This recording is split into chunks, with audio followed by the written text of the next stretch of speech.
Hello everyone, this is ColdMeerCat648. Welcome to part 4 of Alan Wake Remastered. We last left off, we finished episode 2, so now we're starting episode 3. Let's go.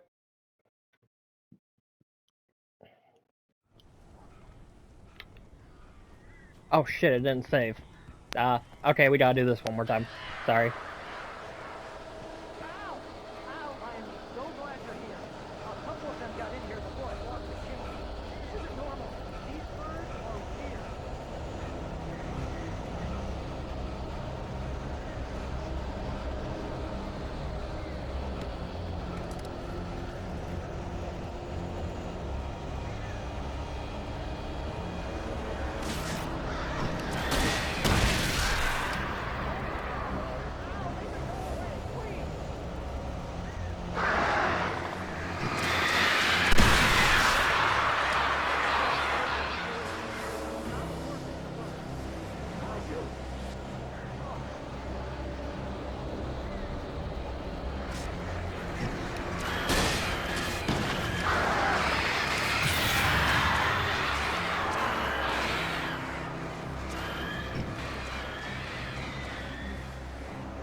Hey, Al. I'm sorry for thinking you were having a psychotic episode, man.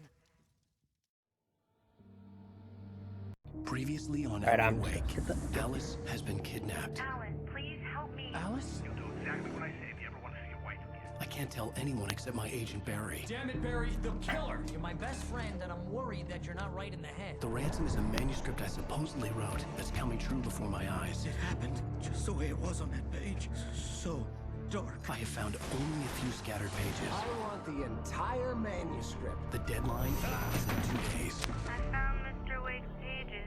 Good girl. How the hell did she get her hands on the manuscript anyway?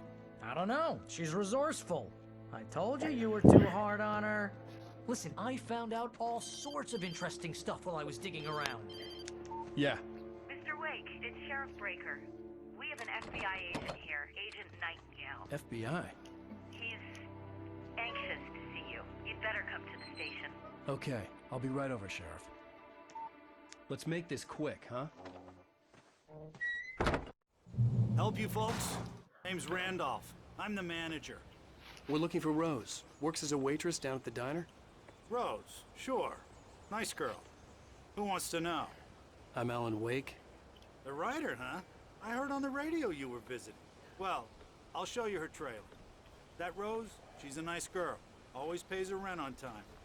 As I was saying, Al, I found all sorts of weird stuff from the local newspaper's archives. This place is crazy. Disappearances, mysterious deaths, urban legends come true, and get this, most of this stuff takes place around Cauldron Lake. Well, you ain't wrong, mister. The Indians thought the lake was a doorway to the underworld. I'm the God-fearing type myself. I don't hold with that sort of thing. Yeah, okay. Anyway, there was an island there owned by a guy called Thomas Zane. Now, some of the articles I found about him make him out to be a famous writer, but I ran a bunch of searches, couldn't find a single thing he wrote. Zane was heavily into diving, so much so that the place came to be called Diver's Isle. But the volcano under the lake erupted in 1970, and Zane went down with the island.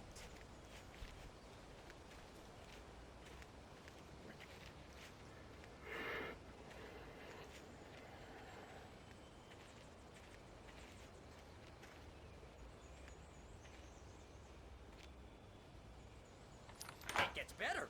A local girl, Barbara Jagger, drowned in Cauldron Lake just a week earlier. They were lovers. Sure, Jagger's a local spook store. The Scratchin' Hag. Comes for you in the dark. Childish stuff like that. Anyway, Al, I'm just getting to the best part. All of the articles about this stuff were written by Cynthia Weaver. I asked around, and she's that crazy bag lady you met. What, the lamp lady? She can be a little loopy, but she's not homeless or anything. Yeah, anyway, she knew both Jagger and Zane before they both died, and she had some kind of a breakdown.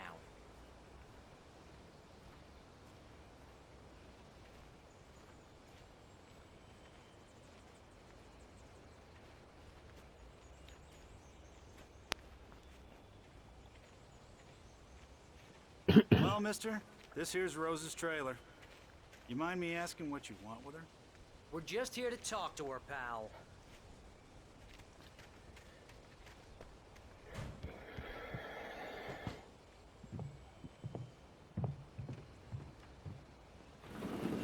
Welcome to...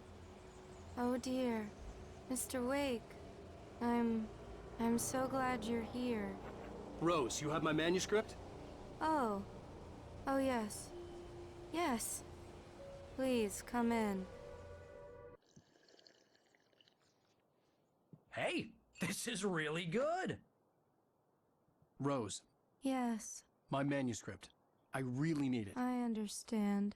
I know what you need. A muse to inspire you. Oh, for Barry.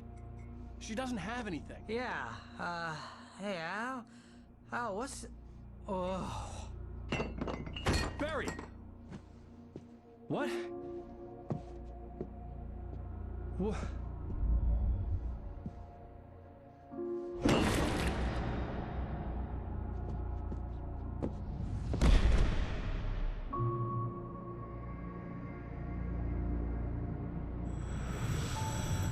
It's coming for you, hiding in my barber's skin.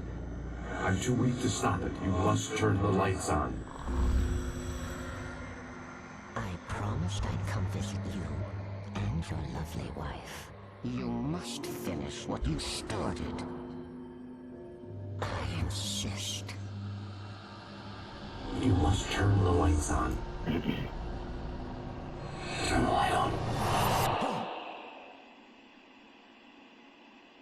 Back to work, boy.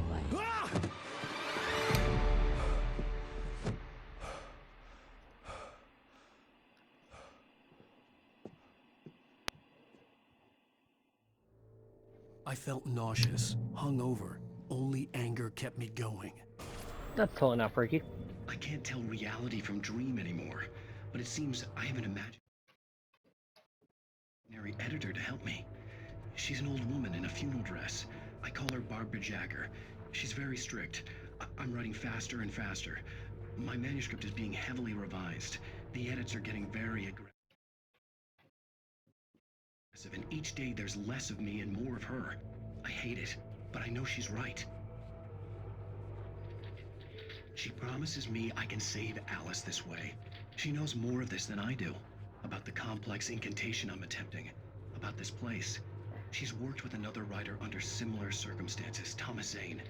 The genre of the story seems to be shifting. It's turning into a horror story. I'm getting close. I can feel it.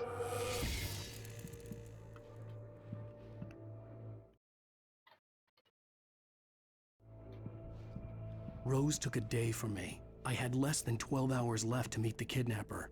All I could do was get Barry into the car, work something out once I got on the road. Welcome to the Oh Dear Diner. What can I get you today?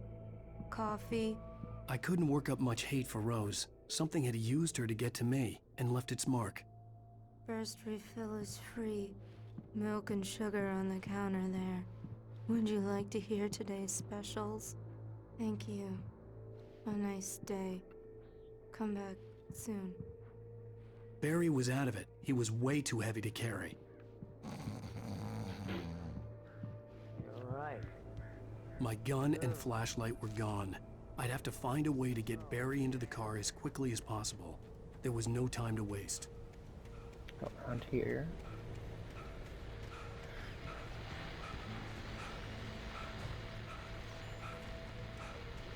I just stepped outside to catch a breath of fresh air. Let me tell you, the weather's getting heavy. Nights like this make me especially glad I'm here talking to you and not home in bed. Once the weather takes a turn like this, I can't sleep at all. It's all tangled bed sheets and dark thoughts, punctuated by the occasional plunge into nightmare. Is it just me? Well, perhaps it is. But I hope I can make the night a little bit easier to get through. Caller, you're on KBF FM. Hey, hi, it's Walt Snyder.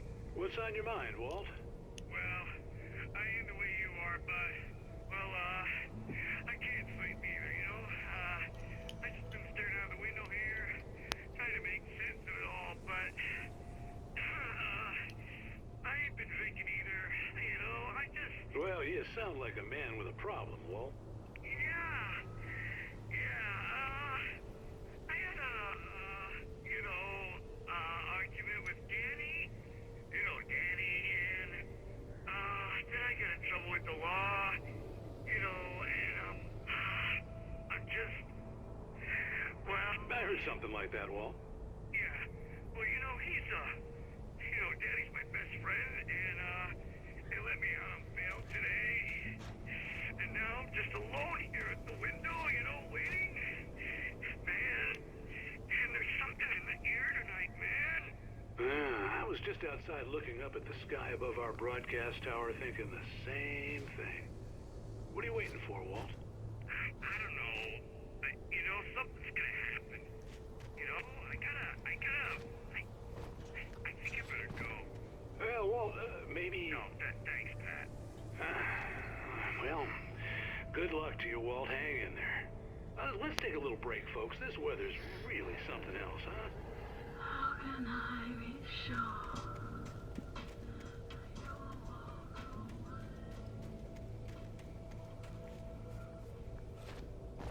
Oh, come on, seriously?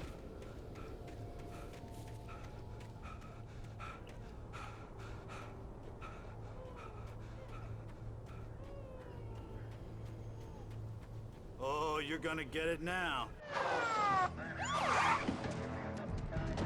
God knows what you've done to that poor girl. This is Agent Nightingale, FBI! Get him up, Hemingway! You're under arrest! You move a muscle, I'll unload right in your goddamn face!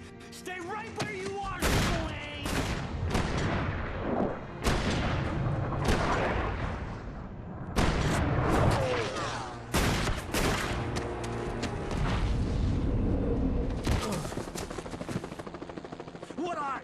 I'm standing right here, you goddamn maniac!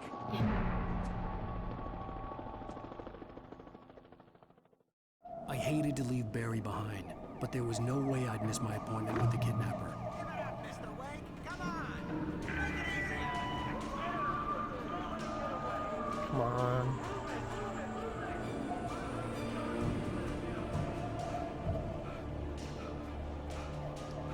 Come on.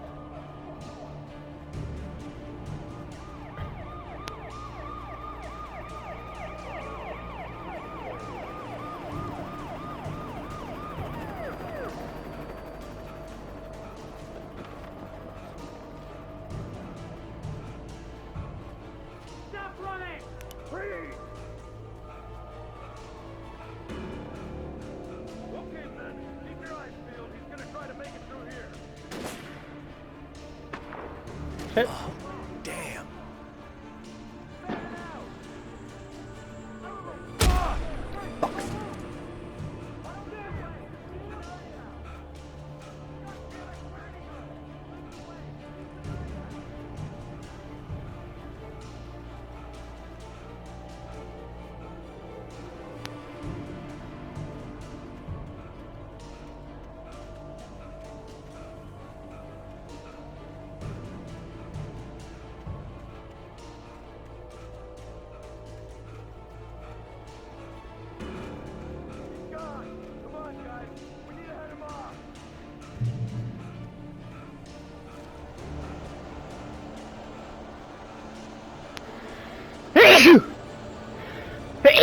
Oh God, sorry about that. Oh gosh, sorry. Come on. What the?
This horror was everywhere I went, circling me. The cops didn't stand a chance. They were after a writer, not a monster.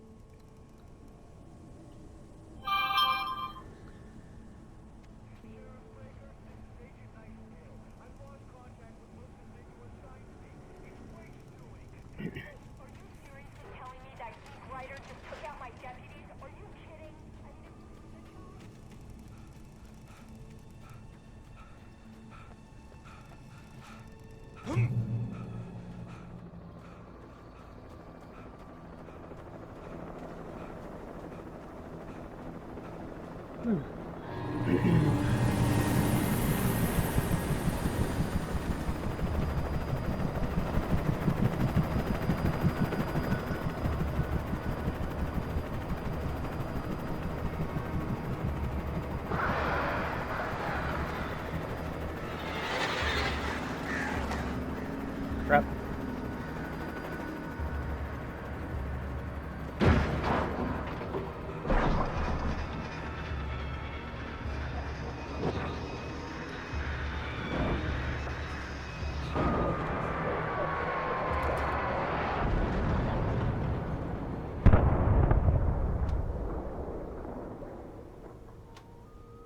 Shit.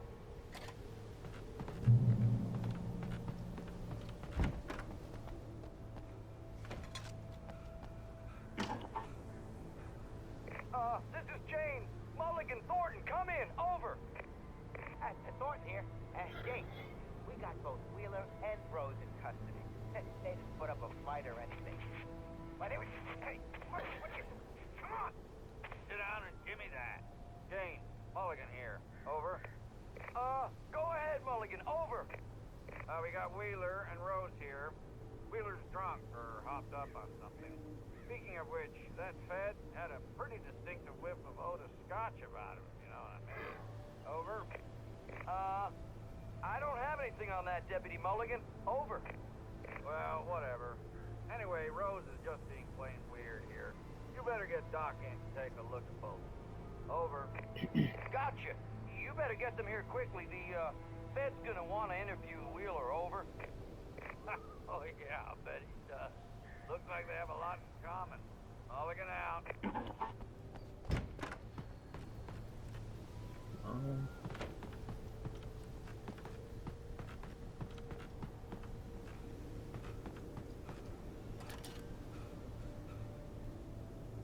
I could see the lights of the radio station in the distance.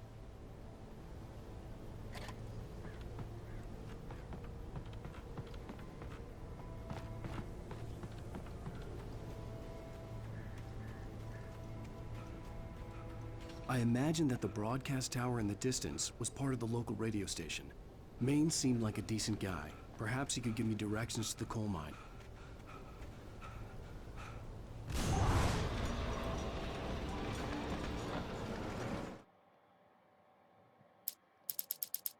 Alright, so how much Unnatural time we got? shadows clung to the gate. The darkness that was after me was trying to stop me. I wouldn't get through without a light.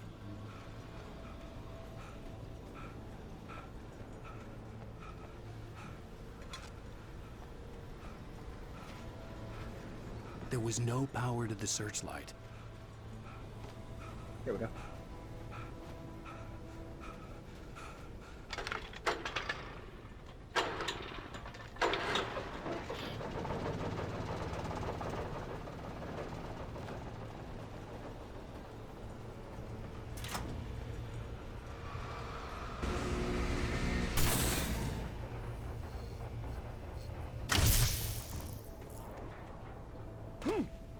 Whoops. Come on.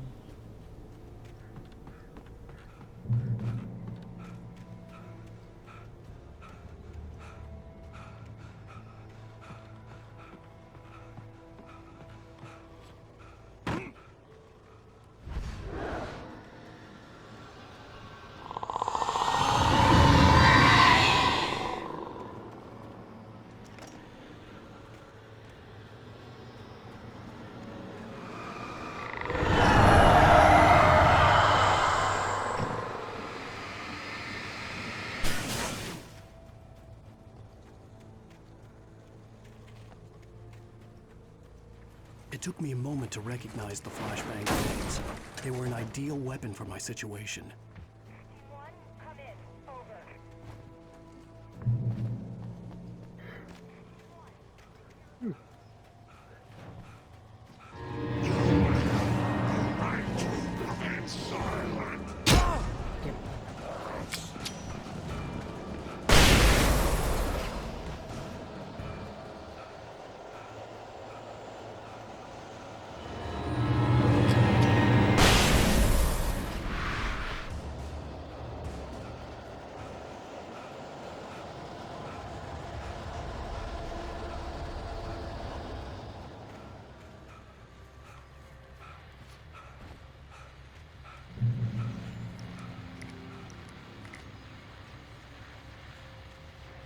And here's another call.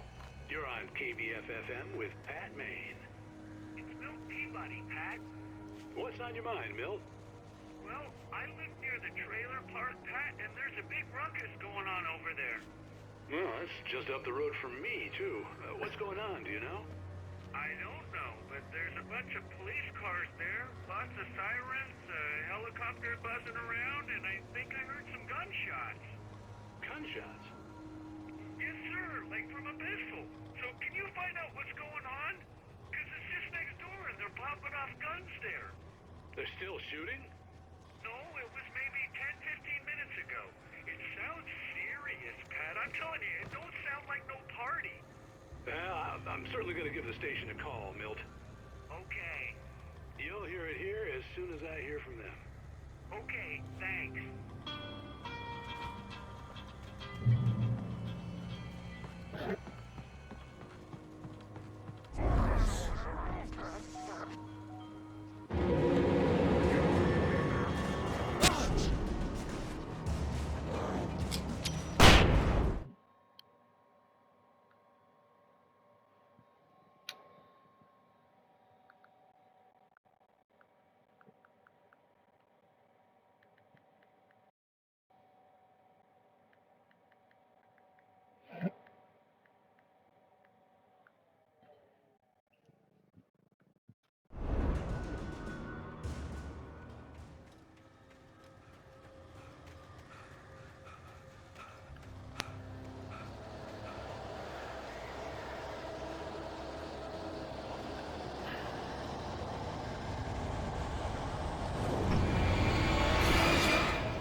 God, I really want a gun.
Alright, sorry about that. Got a little text. I hope Maine could lend me a car to get to the coal mine. Alright, I'm thinking I'm gonna end this part right here. Thank you all so much for watching part 4 of Alan Wake Remastered. And I will see you all in the next part. Peace.